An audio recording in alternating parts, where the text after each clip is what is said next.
I'm Louise Blaine. I'm the creative lead here at Blumhouse Games, and I'm joined by the director of Crisol Theatre of Idols, David Tornero.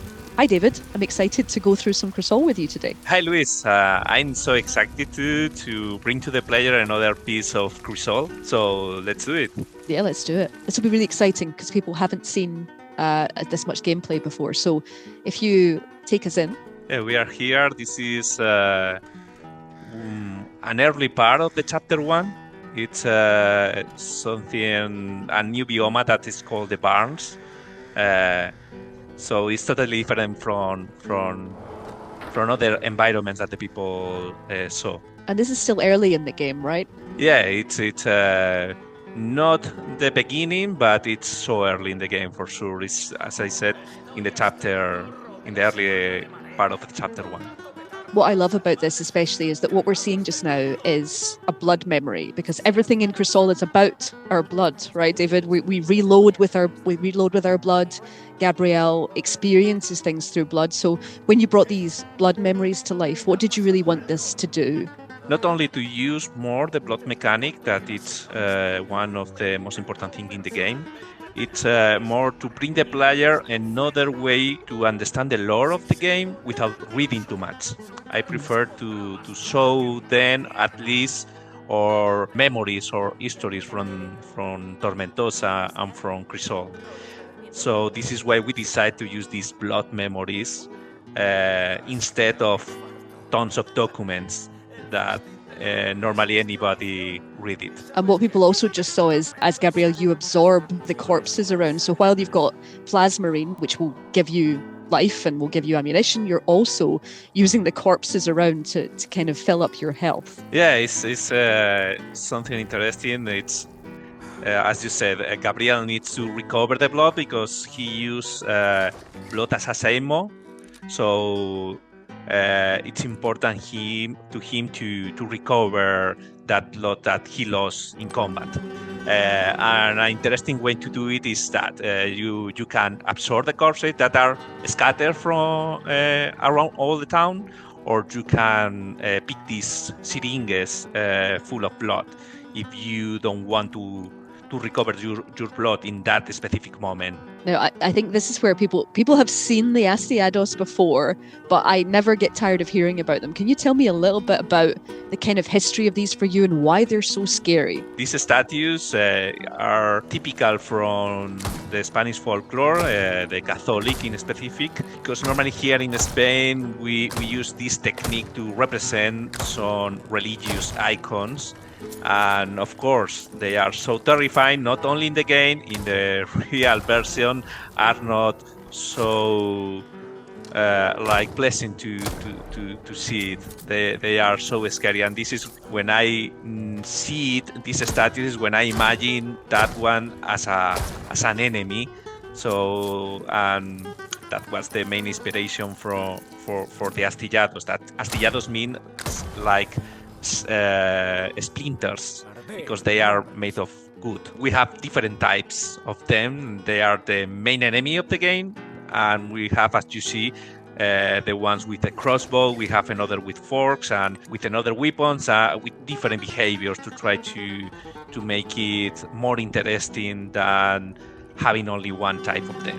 And you say that they're the main enemy, but there are other enemies that I find that I think some of which people have seen. I think people have seen some. Can you maybe tell us a little bit about anything that people might have seen in any of the Crisol trailers? Yeah, we have another enemies, and the main difference between them are the material.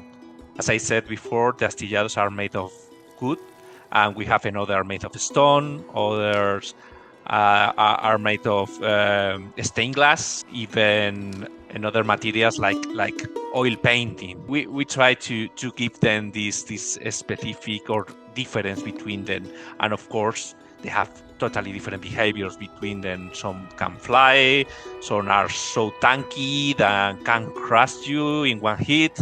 So that made the iconography of Crisol with much variety. Yeah.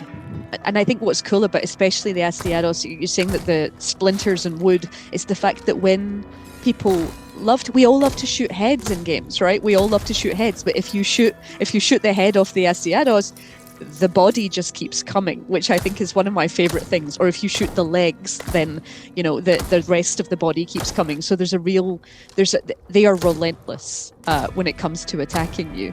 But I think one thing I also wanted to point out is there's we're in the barns. It's not quite, yes, there's a way in and a way out, but you really wanted to make sure that there's always lots to find, didn't you? There's always different directions to go. You can always keep finding additional collectibles, right? Yeah, one of the important things for Crisol is to make the world explorable. Like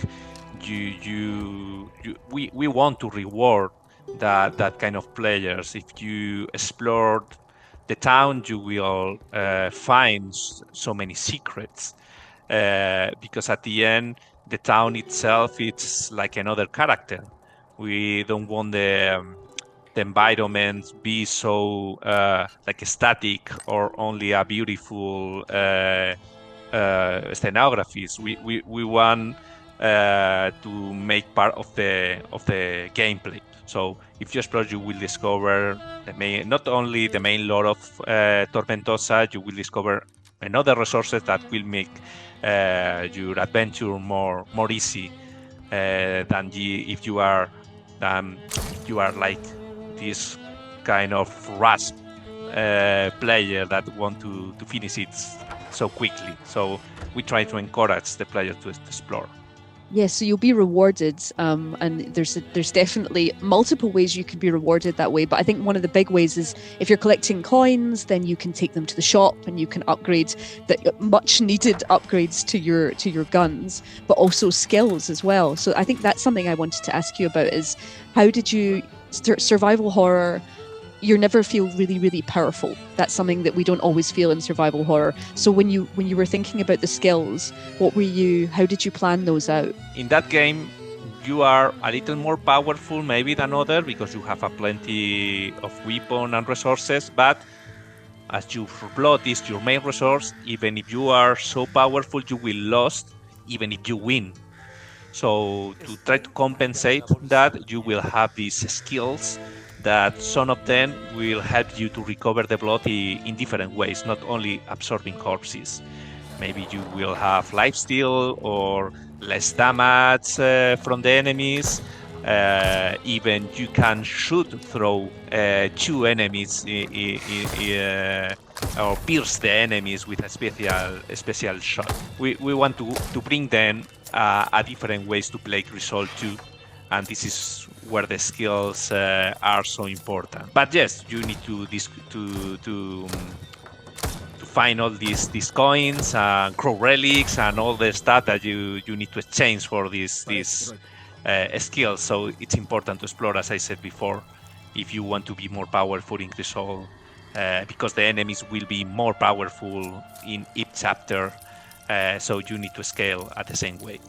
Yeah, I think that's really interesting. I think forcing you into the dark corners of Tormentosa just to make sure that you find everything you can so that you can level yourself up. But if people play the demo, which is available on Steam just now, that's actually the area that we've just entered. So you can actually continue your journey through Crisol if you head to Steam and download the demo just from this exact moment. So thank you so much, David, for taking us through Crisol. Thank you, Luis, and I'm so excited. See you soon. You can play the demo on Steam now, and watch out for Crisol Theatre of Idols on PC, Xbox Series and PS5 in 2026.